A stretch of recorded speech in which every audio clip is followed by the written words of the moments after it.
Bonjour mes chers amis, bienvenue chez moi, bienvenue sur ma chaîne YouTube. Alors, nous sommes ensemble pour la simple raison de partager encore autour des versets de la parole de Dieu sur la question de la découverte du Père, du cœur du Père. Et en fait, nous avons déjà vu plusieurs versets. Nous sommes aujourd'hui dans le chapitre 5 de l'évangile de Jean, un chapitre où Jésus parle beaucoup du Père, en fait, un chapitre important dans cette question. Alors nous allons lire le verset 20 de Jean chapitre 5. Car le Père aime le Fils et lui montre tout ce qu'il fait, et lui montrera des œuvres plus grandes que celles-ci, afin que vous soyez dans l'étonnement. Alors c'est un verset que j'apprécie beaucoup, parce que nous avons une belle progression dans ce que Jésus dit. Il commence en disant « Le Père aime le Fils ». Il pourrait s'arrêter là. Déjà, ça nous donne suffisamment pour réfléchir, pour méditer, pour être inspiré. Le Père aime le Fils. Rappelons-nous qu'une des façons de tirer profit de cette étude et de ces versets que nous abordons, c'est quand nous voyons Fils avec un F majuscule, nous pouvons le remplacer également avec Fils, F minuscule. Le Père aime le Fils, aime la fille. Déjà, c'est magnifique là. Mais il va nous dire comment il le manifeste, cet amour pour le Fils. Il va dire que parce qu'il aime, il veut lui montrer des choses. Et ce qu'il va montrer, c'est tout ce qu'il fait. Et quand il a fini de montrer tout ce qu'il fait, il va lui montrer des choses encore plus grandes. Et le but de tout ça, c'est quoi? C'est l'étonnement. Dieu veut nous étonner. Ça, c'est le but. C'est le but de son amour, c'est le but de ce qu'il veut nous montrer, de ce qu'il fait. C'est le Dieu plus, et après ça, plus encore, dans le but de nous étonner. L'amour veut donner plus. Je le vois tous les jours avec mon épouse. Elle m'aime, heureusement. C'est la bonne nouvelle. C'est la bonne nouvelle avec laquelle je vis depuis tant d'années. Et quand elle prépare mon assiette à midi, elle met toujours plus. Moi, je dis, Denise, tu m'aimes beaucoup, je vois. Et quand on arrive à notre dessert très modeste d'une boule de glace, ma boule de glace est toujours de plus en plus grosse. Et un jour, je dis à Denise, franchement, tu m'aimes de trop. Bon, c'est une petite plaisanterie entre nous, vous avez compris. Mais c'est étonnant que l'amour veut donner plus, veut faire plus, veut montrer plus, et toujours pour pouvoir produire en nous une réaction d'étonnement. Alors, étonné, mais Dieu veut que notre relation avec lui ait une dimension d'étonnement, qu'en explorant la richesse et les profondeurs de notre Père, que nous allons être comme Alice au pays des merveilles, où nous allons être là, vraiment étonnés. Oh là là, qu'est-ce que c'est beau, qu'est-ce que c'est fort. Ah, je m'attendais pas à voir tout ça.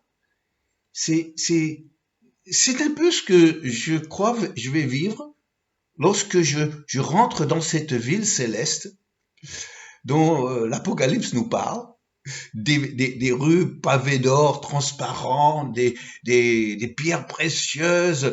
Euh, j'ai du mal à imaginer tout ça, mais il y a une chose que je crois que je vais vivre, c'est l'émerveillement. Oui, oui. Alors, ce qui est étonnant avec ce verset d'aujourd'hui, pour moi du moins, c'est parce que ce matin, j'étais en train de prier avant de descendre de ma chambre haute pour faire les enregistrements. Je ne prépare pas les enregistrements bien avant d'enregistrer, donc je ne sais pas trop le verset que je vais découvrir quand je me mets dans la préparation pour faire ces vidéos. Et voilà que dans ce moment de prière, j'étais en train de prier sur les réactions de Dieu. Je suis particulièrement sensible en ce moment de voir un Dieu dans ma lecture qui est étonné, qui est indigné, qui même est rempli d'affection, toutes ces réactions personnelles, émotionnelles parfois, souvent même, que le Père connaît. Je veux comprendre ça. Je veux découvrir mon Père par cet angle-là. Et voilà que je tombe dans ma lecture sur que le Père lui-même est étonné. Mais pas forcément dans le bon sens, parce que il était étonné du fait qu'il y avait personne pour intercéder. Et cela, ça m'a fait penser que Jésus lui-même était étonné par deux personnes déjà en particulier, mais dans le bon sens. C'était le centenier qui était venu auprès de lui pour demander son intervention pour un serviteur qui était malade, et l'homme a manifesté une telle foi qu'il comprenait tellement comment ça fonctionnait dans le monde spirituel, avec l'autorité que Jésus avait, que Jésus était étonné qu'un païen, qu'un Romain, puisse avoir une telle foi, une foi plus forte même qu'il avait trouvée dans tout Israël. Et Jésus a vécu le même étonnement quand cette femme cananéenne est venue le chercher, l'implorer de venir délivrer sa fille. Et Jésus l'a repoussée dans un premier temps, elle n'a pas lâché, elle est revenue à la charge. Et quand Jésus a vu sa foi, il était étonné. J'ai dit, quand je vois ça, j'ai dit, mais moi je peux étonner Jésus, je peux étonner, j'ose croire, mon Père céleste. C'est une relation avec le Père d'étonnement mutuel. Il va m'étonner avec des œuvres plus en plus grandes que je ne m'attends pas à voir, que j'imaginais même pas. Parfois, on appelle ça des clins d'œil. Parfois, c'est des portes qui s'ouvrent qu'on n'avait jamais anticipées. Ça peut être des rencontres. Ça peut être un coup de fil. Ça peut être ces choses qui nous arrivent qu'on ne maîtrise pas. Et là, on dit, le Père est certainement passé par là pour m'étonner. Mais cet étonnement est mutuel. Je peux aussi étonner mon Père par la façon que je vis pour lui. J'aime quand nous avons des visiteurs ici à l'île de la Réunion, on aime leur montrer plusieurs beaux paysages que nous avons ici à la Réunion, très spectaculaires. D'ailleurs, nous avons la mer, c'est vrai, mais nous avons la montagne, le volcan, nous avons les coulées de lave. C'est vraiment très divers et très impressionnant. Mais celui qui provoque la plus grosse réaction chez nos visiteurs, c'est quand on l'amène à ce qu'on appelle ici le maïdo. Le maïdo, c'est une vue élevée sur tout un cirque de volcans, où on peut voir très profondément dans le volcan, et on voit des villages qui sont complètement isolés, des petits villages complètement isolés. Le seul accès, c'est par un chemin à pied. Et devant ce spectacle majestueux, les visiteurs font ils sont émerveillés. Ils ne se rendent même pas compte que dans leur émerveillement, ils s'émerveillent devant les œuvres du Père. Ben oui, c'est ça. Parce que c'est pas l'homme qui a produit ça, c'est notre Dieu créateur. autrement dit le Père. Ils ne se rendent pas compte, sauf le chrétien. Lui, le chrétien, il va dire gloire à Dieu. Il fait bien les choses, notre Père. Les autres, ils vont juste trouver ça très très beau. J'ai un ami avec son épouse était en visite il y a quelques mois et je les ai amenés au Maïdo. Alors, ils ont beaucoup voyagé. Et ils ont vu des choses les plus spectaculaires au monde. Mais devant cette scène, il m'a dit, alors là, je n'ai jamais vu d'aussi beau, d'aussi spectaculaire que ça. La seule chose qui compare à ça, il a dit, c'est le Grand Canyon aux États-Unis. Il dit, mais là, je suis en silence par rapport à ça. Ah, ça me fait plaisir quand nos visiteurs ont cette réaction parce que il y a de quoi. Il y a vraiment de quoi. Et l'émerveillement, ça fait partie d'un enfant. Et oui, un enfant, et celui qui est redevenu comme un enfant, eh bien, se laisse émerveiller. L'émerveillement d'un enfant, tous les parents aiment ça le jour de Noël, quand il déballe son cadeau et là, il tombe sur la chose qu'il espérait et c'est tellement beau, il est content, il est émerveillé. Et les parents sont contents de voir l'étonnement, de voir l'émerveillement. C'est comme ça, être un père. L'émerveillement d'un enfant, quand l'enfant découvre la nature, il voit les petites choses de la nature, tout devient intéressant. Et alors quand c'est un joli papillon, alors là, on ne lâche pas les yeux par émerveillement. Ouais. Alors c'est vrai, le Père est un vrai Père. Il veut m'émerveiller. Et moi, je demande que ça. Mais ce que j'ai compris dans la prière ce matin, c'est que je peux, et en fait je veux, aussi émerveiller mon Père. Je veux l'émerveiller par mon amour pour lui. Je veux l'émerveiller par ma foi, par ma consécration. Je veux l'émerveiller par mon amour pour les autres. Eh oui. Je veux l'émerveiller comme Job a émerveillé le Père. Ça lui a coûté cher, Job. Mais le Père était admiratif de la vie que Job menait.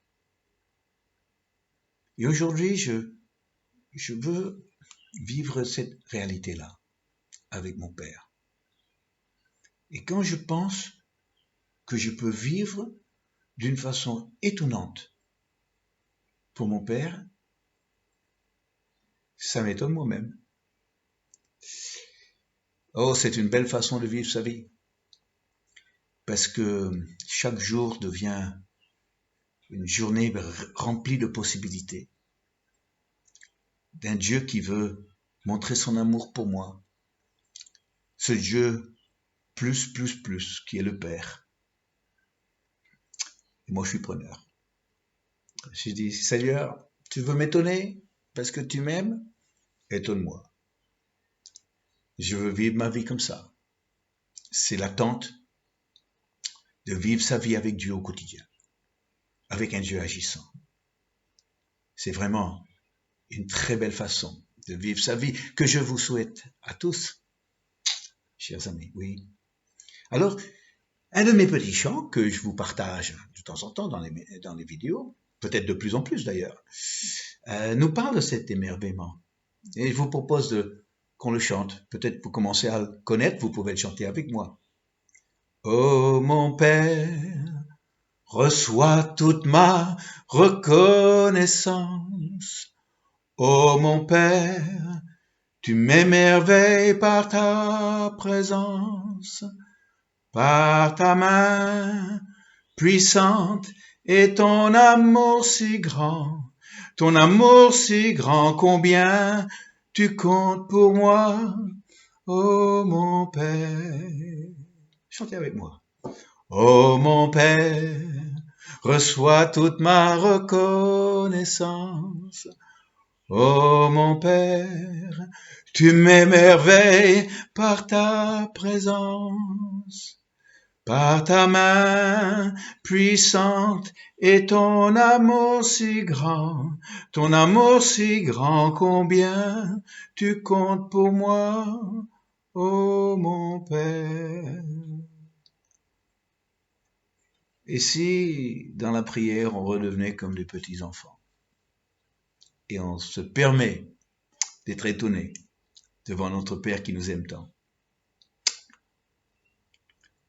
Père, ça te fait vraiment plaisir de nous étonner. Et aujourd'hui, je dois te dire que ce plaisir que tu tires de nous étonner dans ton amour, je le partage, je le vis pleinement. C'est un des grands plaisirs de ma relation avec toi. C'est que tu m'étonnes par les choses que tu fais pour moi, en moi, autour de moi. Aujourd'hui, je suis tellement demandeur, je n'ai jamais assez. Je veux toujours plus de ce Dieu plus. Alors Père, aujourd'hui, en cette matinée, j'ai devant moi la journée. Oh, je crois que tu vas encore m'étonner aujourd'hui. Tu vas m'étonner par les choses qui vont m'arriver, par les messages que je vais recevoir, par les contacts que je vais aussi avoir, par les différentes choses que je peux même pas anticiper. Ah oui, tu prends plaisir parce que tu m'aimes. Et moi aussi, je prends plaisir de t'étonner parce que je t'aime. Je veux t'étonner, Père. Je crois que je peux t'étonner par l'amour que j'ai pour toi et ma façon de vivre pour toi. Père, je prie pour tous ceux qui m'écoutent aujourd'hui, qu'ils vont vraiment capter ce que je dis. Parce que si seulement ça peut rentrer dans leur esprit, si seulement ça peut pénétrer dans leur relation avec toi, ça va transformer cette relation avec Dieu dans une aventure tellement passionnante, tellement vivante. C'est ce qu'on, je prie, je souhaite pour chacun d'entre eux, pour chacun d'entre nous. Merci Père. Combien cette relation avec toi, elle est vivifiante, elle est merveilleuse. Merci Père. Je t'aime de tout mon cœur. Amen. Amen. Eh bien, n'oubliez pas que vous avez la possibilité de vous abonner sur ma chaîne YouTube, si vous le souhaitez, et de recevoir aussi des textes de mes réflexions. Mais pour ça, il faut faire une demande par email. Vous aurez l'adresse email sur l'introduction de la vidéo sur YouTube.